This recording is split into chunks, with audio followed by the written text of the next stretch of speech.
Coming up on the SBS On the Money podcast, the Australian share market tumbles, the ASX 200 losing $57 billion today, down 3.94% for the week.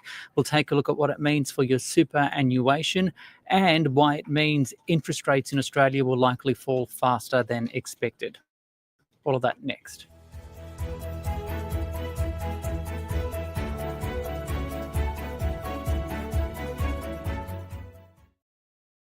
Hi everyone, it's your daily 10-minute business and finance news wrap for this Friday, the 4th of April 2025. The Australian share market tumbled today. Its worst decline since 2020, down 2.4% today. We'll have the details with Jessica Amir from MooMoo soon. But there are fears about the impact the tumbling global markets will have on superannuation returns as the fallout from US tariffs continues. And it depends on how your fund invests and how diversified it is. Many are exposed to international markets like the US, and the S&P 500 is now down 11.8% from its February peak, placing it in correction territory. But over the longer term, investors rode the wave higher. That index up 117% over the last 5 years, which is just after the pandemic drop. Still, the recent pullback is little comfort for those seeking to access to nest egg soon. For more, Angelica Waite spoke with Kirby Rappell from SuperRatings. I can understand people would be really concerned at the moment. We've lived through a couple of years where there actually hasn't been that much volatility in investment markets, and it sure feels like it's back at the moment. So I can understand for people, particularly retirement, this would be pretty stressful. I think the things that we need to remember as part of this is not all of your money is in the stock market, particularly if you're close to retirement. You'd probably expect to got some in cash or more in defensive sort of investments that will help be a good shock absorber for some of this. But it is pretty worrying. And so I think it's about how do we try and block out a little bit of the noise where we can and focus on that sort of long-term path. I think that the main thing that we need to be thinking about at the moment is since June or 1 July last year, super balances were up about 7% at the end of February. And we've probably given up a fair bit of those gains. But I think it's really important to remember that for most people, we're actually giving up the gains we've had since June last year. And that's off the back of a pretty strong couple of years. No one likes seeing the ups and downs of the market or us going back to where we were previously. But I think it's really important to think about that long-term piece, that it has been going up over the long term. And one of the interesting stats we ran this morning was if you put a dollar into the average sort of 70% growth fund just before the GFC, so just before we went through in 2008, that $1 is probably worth about $2, over $2.50 now. So if we think about that long-term lens, you can block out the noise. And I think that's the order of the day. It's like, how do you cope with a bit of discomfort at the moment? Because it is pretty worrying out there. So in your opinion, these kinds of the impacts that people are seeing on their bank balances, is this, out of the ordinary? Is it something that people do need to be worried about? What's your kind of advice at the moment for people who are really concerned? Yeah, so I think for people who are really concerned at the moment, let's probably talk about it in two ways. For those people probably under 45, you're 30 years away from retirement. This will be a long way in the rearview mirror by the time you come to retire. So just try and ignore the noise for the moment as best you can. For those close to retirement, it is a lot harder. You probably want to know what your retirement's going to look like, and this may not be helping. And so I think the thing is, if you think about for someone who's close to retirement, you still may have 20 years in super. And it's about getting the long-term settings right and then just making sure you can sleep at night. If it's worrying you, call your fund. They'll be able to give you a bit of guidance, a bit of help. And it's one of those things, if you can try your best to get through the short term at the moment, remember that over the long term, super's actually done a pretty good job. And what are funds doing at the moment to kind of mitigate some of the risks? So despite the fact we're seeing a lot of movement around in the short term at the present second, hopefully any good super fund's focusing on how they're going to drive you a good long-term outcome. But there's a couple of little shock absorbers that funds have got in place to try and help you through when we see periods like we're seeing at the moment. The first one is the Australian dollar has been pretty weak. That's actually, as the Aussie dollar falls, been helping international equity returns. So that's probably been helping funds and helping smooth your ride a little bit. And secondly, it's around diversification. So only about 30% of the average person's investments are in international shares, and a proportion of that would be in US shares. And so you've got to remember that you're not exposed fully just to the share market, and you might be investing in office blocks or toll roads, or lots of different sorts of businesses where it will help provide those shock absorbers. They don't go up or down quite as fast as we see in equities, and just means that it gives you a bit of a smoother ride. And I think that should hopefully give people a bit of comfort. That's Kirby Rappell there from SuperRatings. Now, Market Day on the SBS On The Money podcast. Okay, let's take a closer look at the Australian share market now, which really tumbled quite hard today. The S&P ASX 200 off 2.44%, 7,667. Over the week, the market was off 3.94%. It means the ASX 200 has re-entered correction territory. For more, I spoke with Jessica Amir, a market analyst at MooMoo. Jessica, global markets have really tanked following Donald Trump's latest tariff announcement. What do you make of the reaction?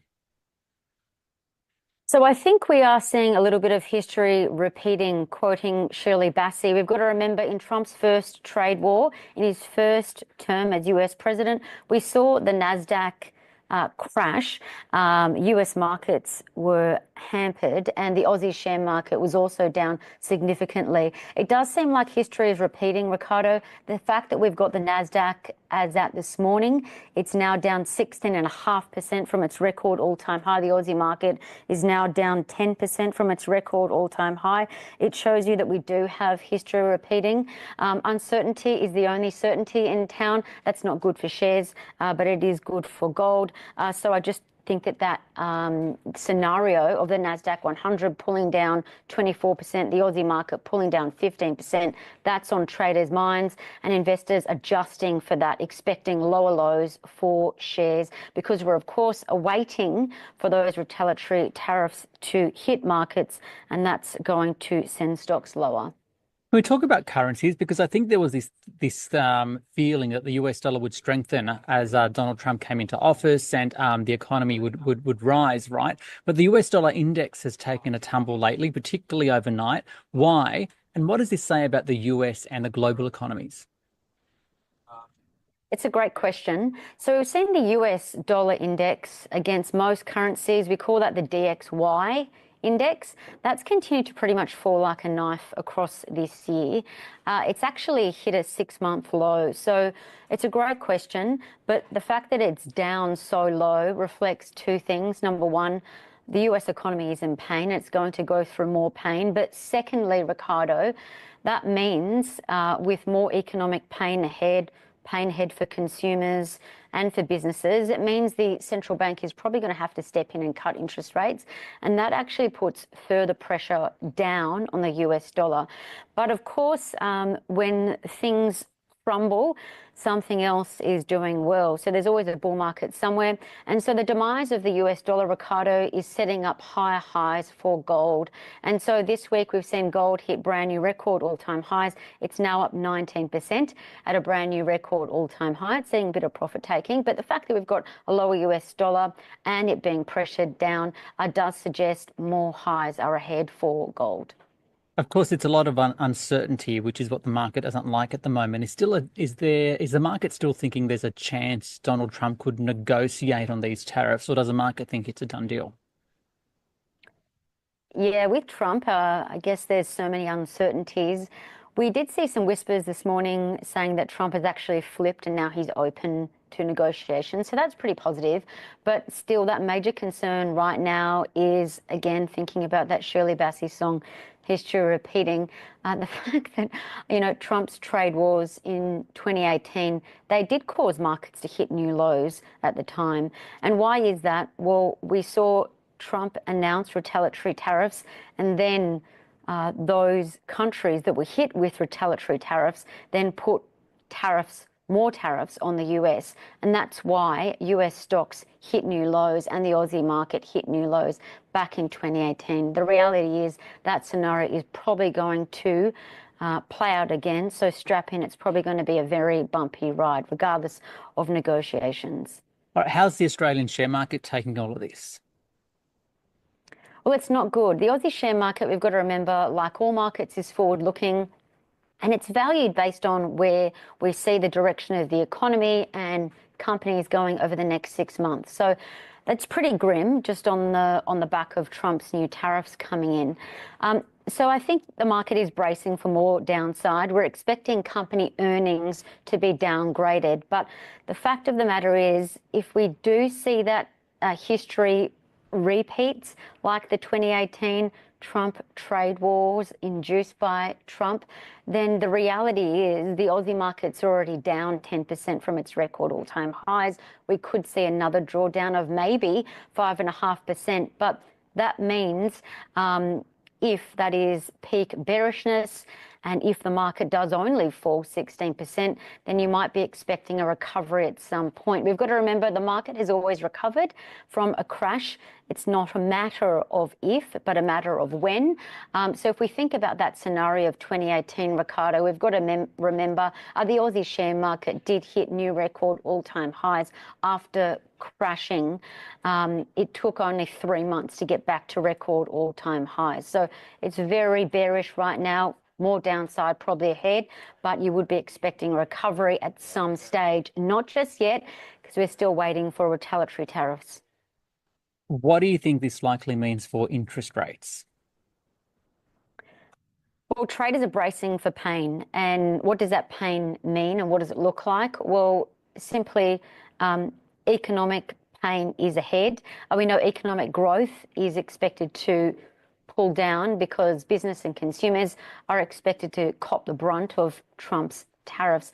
Now, because of this pain, while Australia is, I guess, amidst a cost of living crisis, bets are now on for the RBA to cut interest rates. In fact, just before this interview, it was interesting to see that traders are now betting that the Reserve Bank of Australia will cut interest rates 3 times this year, Ricardo. In fact, traders are betting there's a 100% probability the RBA will cut interest rates in May, August and November. So amid the pain, we may have some silver lining potentially ahead for mortgage holders. And finally, what happens now? What's the message for investors? Well, there's a couple scenarios. You can white knuckle it and ride out the storm, remembering that markets, the S&P 500, the NASDAQ 100, the biggest 100 tech companies in the US, and the Aussie market have always recovered from a market crash throughout history. What else could you do? Secondly, well, you could maybe buy the dip into some cream of the crop long-term investments, maybe like AI. That potentially might be looking pretty compelling. Not right now. You'd be expecting more lower levels probably until we see the tariff dust settle. But if you did buy the dip, for example, into Nvidia in the first trade war, maybe you mistimed the dip, you got it wrong, you bought halfway through the dip. But if you bought into the Nvidia dip after it had fallen over 25% and you still saw it fall another 25%, well, if you took a long-term view and held that stock for 5 years, you would have been handsomely rewarded. Because that stock rose over 1,000% over 5 years. So the message is, many people will say you can't time the bottom, you can't time dip buying, but if you take a long-term view, you'll be handsomely rewarded. And the third scenario, Ricardo, is if we are expecting more pressure, more downside for shares, right now we're looking at boring bonds get pretty sexy, if I can say that. A US 20-year government bond, for example, the TLT ETF, that's paying 4.1%, a 4.1% yield, and it's gone up by 5%. So if we do the math, that's a rather a 9% return so far this year for a boring bond. So it can show you, while markets are crumbling, you're still getting upside in a boring government bond. So 3 things to consider. It's Jessica Amir there from MooMoo. This SBS On The Money stream is provided for informational purposes only. The content in this stream should not be understood as constituting advice or a recommendation. It is not personal advice and it does not consider your personal circumstances or objectives. You should contact a licensed professional before making any financial decision.